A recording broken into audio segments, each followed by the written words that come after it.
สบายดีอีพ่ออีแม่พบกับข้าพเจ้าเนาะและก็ฝนลงมาอีกกูยังไม่ได้เฮ็ดหยังเนาะฝนตกอีกละโอ้ยกูสมมุติผู้ชายในที่สุดฝนก็เศร้าแล้วเนาะเดี๋ยวพวกเขาพามาเอาไข่มาส้มเนาะหางมันอยู่หันเนาะตื้นๆเนาะเดี๋ยวพาไปเบิ่งเนาะเดี๋ยวเขาเก็บคู่ไปแล้วเนาะคู่เขาอยู่นี่เนาะคู่น้ำพอพี่น้องหางที่1เนาะหางที่2หางที่3และหางที่4เดี๋ยวเขาสิเอาให้เบิ่งเนาะใครแต่มันอยู่ตื้นเนาะใครแต่มันอยู่ต่ำเนาะว่าพิษมันอยู่สูงเด้อยำเลยเด้อเก็บกันสดๆเลยเนาะเอาปักแรกก่อน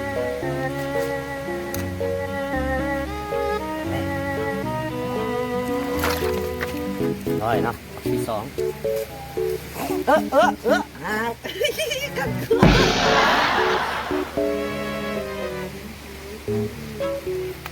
มาไข่เหี่ยมดโอ้ยท่านเลยไข่เหี่ยมด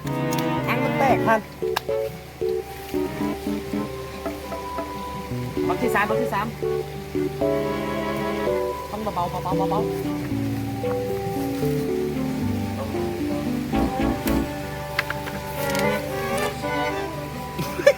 กัดมือยังเหลืออีก2 บักเหลืออีก2 บักเห็นบอก2 หางนี่เดี๋ยวเอาให้เบิ้งเดี๋ยวนี้มันเริ่มออกมาแล้วเนาะท่านเลย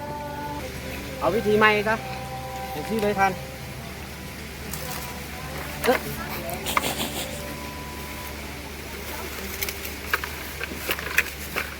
โอ้ยเสียดายไข่มันเนาะ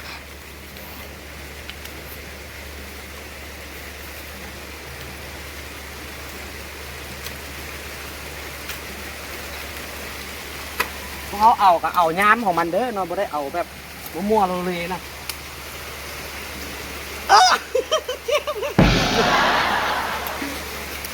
4 หางแรกท่านเลยฝนมาอีกแล้วโอ้ยกูเหลือใจฝนนี่นะนอนตลอดเนาะยังไม่พอจะได้เนาะฝนมาท่านเลยเดี๋ยวถ้าฝนเศร้าอีกหน่อยนึงเราจะมาเฮ็ดใหม่เดี๋ยวแป๊บนึงอุปสรรคเขามันก็ต้องมีอุปสรรคขวางมาเนาะ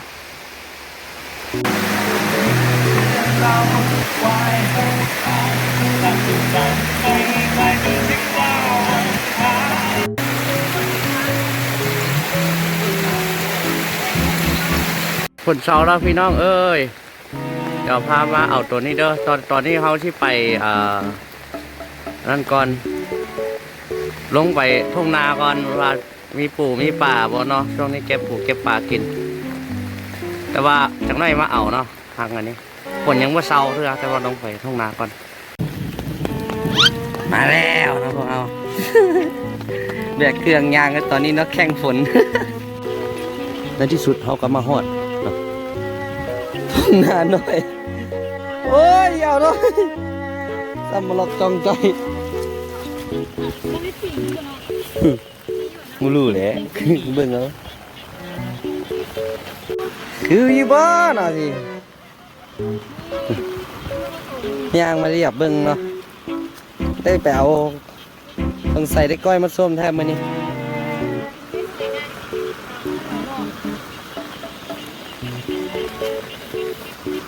สงสัยได้ก้อยมัดส้มแทนมือนี้เฮ้ย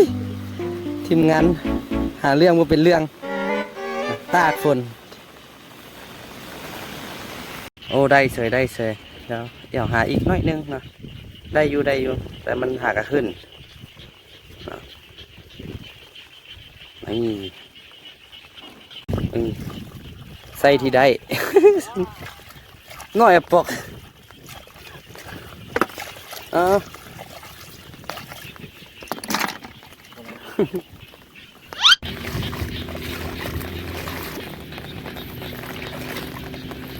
กูแล้วว่ากูใส่เกือบโบกย่างกว่าแม่ส่งกูเองเนาะตีนอยู่ในส่งคุณนี่เนาะพอเขาได้ดังไฟจะแก้จะหินเนี่ยใส่จุดคันจะหินโอ้ยคิดคอนเทนต์บ่ออกเลยดังแบบนี้สิเนาะดังบัดเดียวติด ม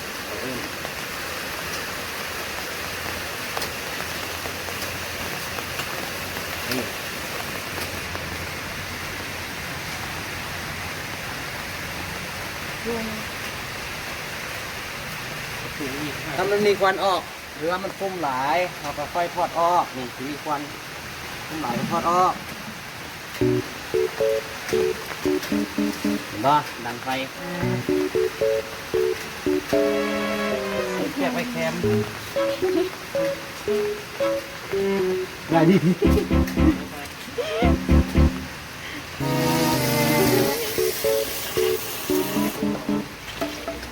ต้มหอยต้มหอยต้มหอยที่ผมต้ม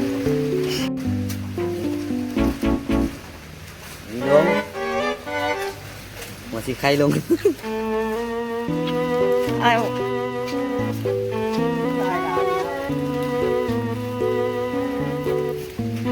ตอนนี้เราก็ลืมไข่หมดส้มไปเลยช่วงนี้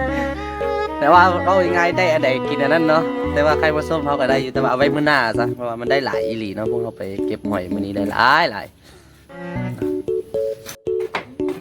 มาแล้วนะโอ้โธ่สูเอ้ยสู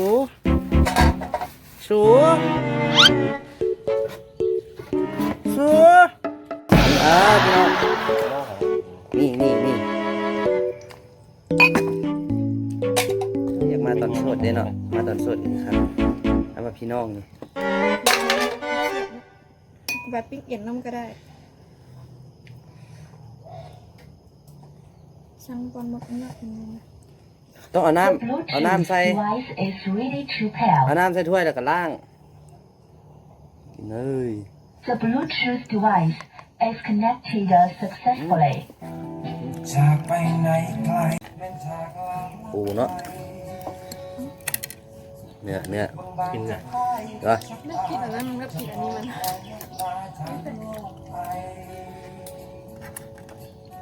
มันเป็นอย่างเป็นเอียง